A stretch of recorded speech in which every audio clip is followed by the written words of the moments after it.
Assalamualaikum warahmatullahi wabarakatuh. Innal hamdalillah nahmaduhu wa nusalli wa nusallimu ala rasulihil karim. Ashhadu an la ilaha illallah wa ashhadu anna Muhammadan abduhu wa rasuluh. Allahumma salli ala sayyidina Muhammad wa ala ali sayyidina Muhammad. Amma ba'd. Sahabat beriman yang dirahmati oleh Allah Subhanahu wa Ta'ala, Islam memang membahas segala apa yang dibutuhkan oleh manusia, termasuk persoalan kejantanan seorang lelaki. Meski terdengar tabu, namun ilmu tersebut penting untuk diketahui.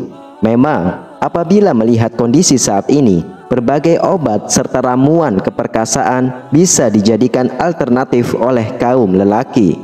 Tapi ternyata Islam juga memiliki cara bagaimana seorang laki-laki agar bisa dalam kondisi prima saat bersama pasangan halalnya. Penasaran bagaimana Islam mengajarkan agar selalu dalam kondisi prima dan kuat? Namun alangkah baiknya para sahabat beriman untuk menyimak terus video ini sampai akhir, agar sahabat bisa mendapatkan informasi yang utuh supaya tidak gagal paham dan menjadi penambahnya ilmu dan pengetahuan. Pernikahan adalah perjalanan yang diibaratkan sebagai sebuah bahtera yang berlayar di samudra kehidupan. Bahtera tersebut akan menghadapi tantangan dan ujian seperti pasang surut ombak maupun badai topan yang sewaktu-waktu bisa menenggelamkannya. Selain itu, pernikahan bukanlah sekedar ikatan formal, tetapi merupakan perjanjian yang disepakati oleh kedua belah pihak. Dalam pandangan Islam sendiri, menikah dan menjadi kepala keluarga adalah ibadah terlama yang dijalankan perempuan maupun laki-laki. Akan tetapi, untuk seorang laki-laki setelah melewati proses ijab qabul, ada banyak tugas serta kewajiban yang harus ditunaikan kepada seorang istri maupun anaknya. Ditambah lagi, sekitar 14 abad yang lalu, Allah Subhanahu wa Ta'ala telah memperingatkan laki-laki. Allah Subhanahu wa Ta'ala berfirman, kaum laki-laki itu adalah pemimpin bagi kaum wanita.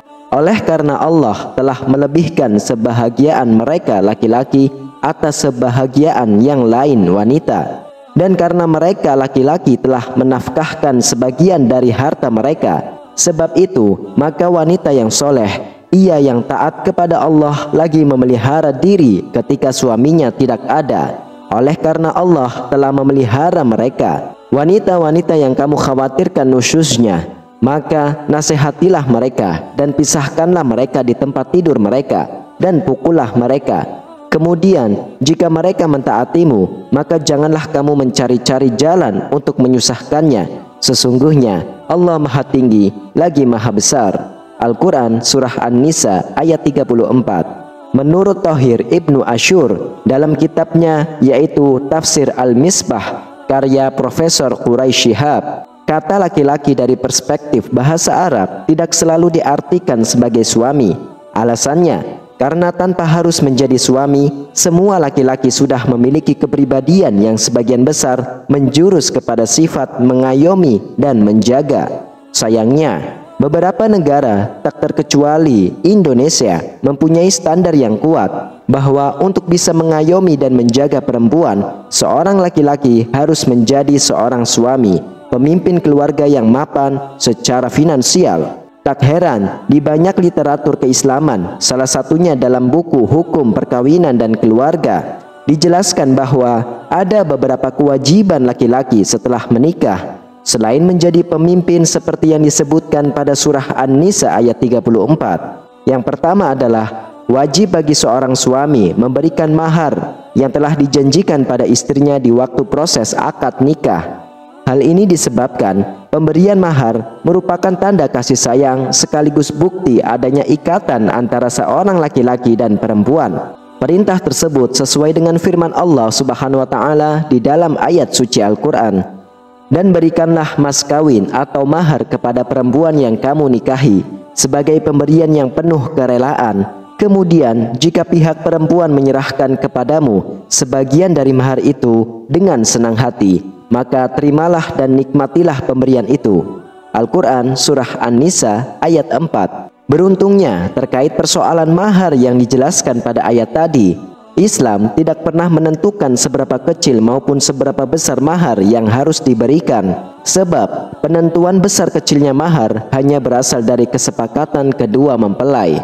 Kewajiban selanjutnya adalah yang harus ditunaikan suami, yaitu senantiasa menjaga istrinya dari perbuatan dosa. Bahkan seorang suami diperbolehkan memberi teguran atau nasihat ketika sang istri meninggalkan kewajibannya sebagai seorang muslim.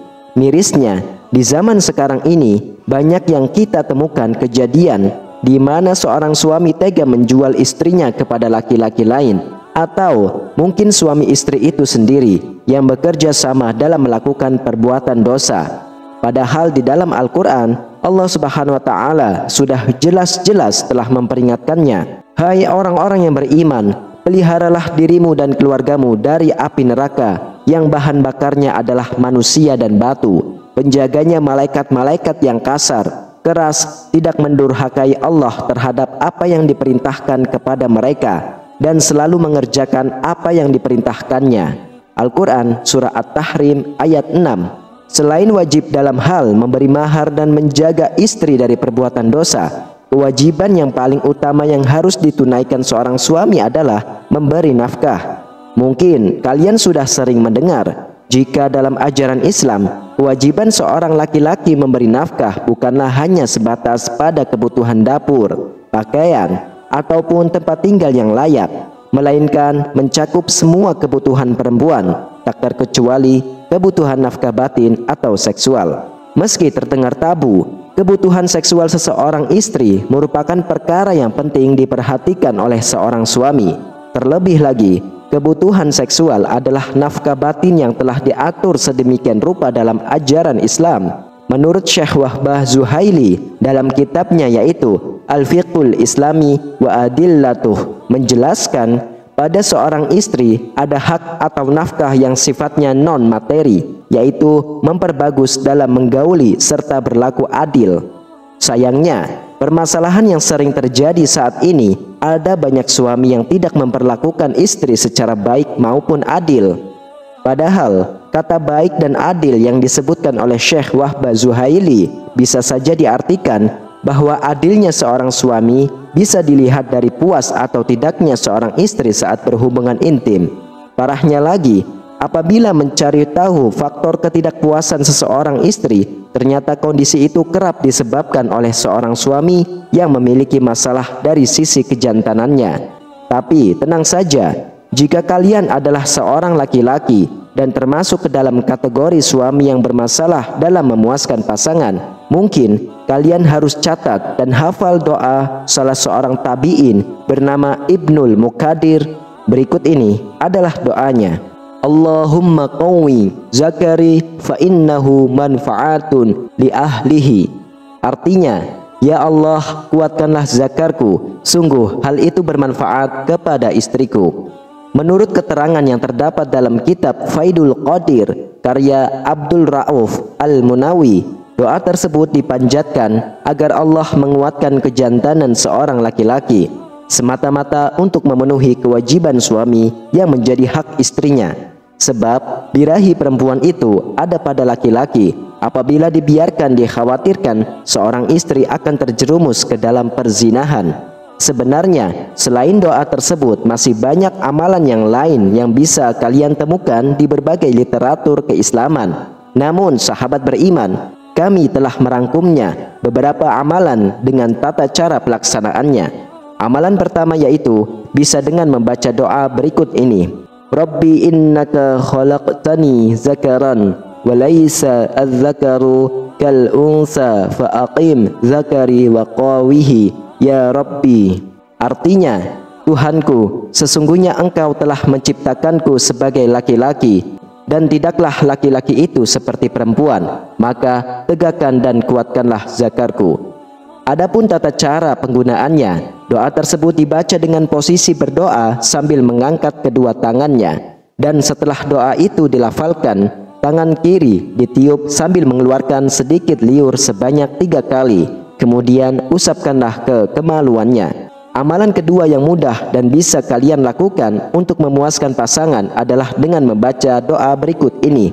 Bismillahi Allahu Akbar ayyuha ma'un nazil min sulbi amsik la tunzil bil hayyil qayyum. Artinya, dengan nama Allah, Allah Maha Besar, wahai air yang akan turun dari tulang sulbiku, tahanlah ya Allah dengan wasilah ke maha hidupmu dan ke maha perkasaanmu.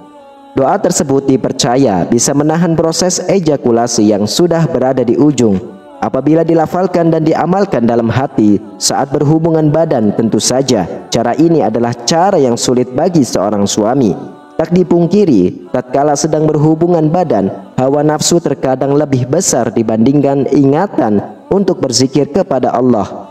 Karena itulah, amalan tersebut perlu dihafal atau dilafalkan secara berulang-ulang. Kedua amalan tersebut telah diajarkan oleh seorang agamawan bernama Kiai Haji Muallim Dawam di salah satu channel YouTube-nya. Berkhasiat atau tidak, tentu tak bisa kalian tahu sebelum memperhatikannya. Namun, perlu juga untuk kalian ingat, masalah ejakulasi tidak akan bisa diatasi apabila seseorang laki-laki atau suami tidak mengaplikasikan pola makan dan hidup sehat. Wallahu a'lam bishawab. Sahabat beriman, demikianlah rahasia perkasa untuk kaum laki-laki atau suami yang sudah memiliki pasangan halalnya. Semoga video ini bermanfaat untuk kita semua. Amin, amin ya rabbal alamin. Wassalamualaikum warahmatullahi wabarakatuh.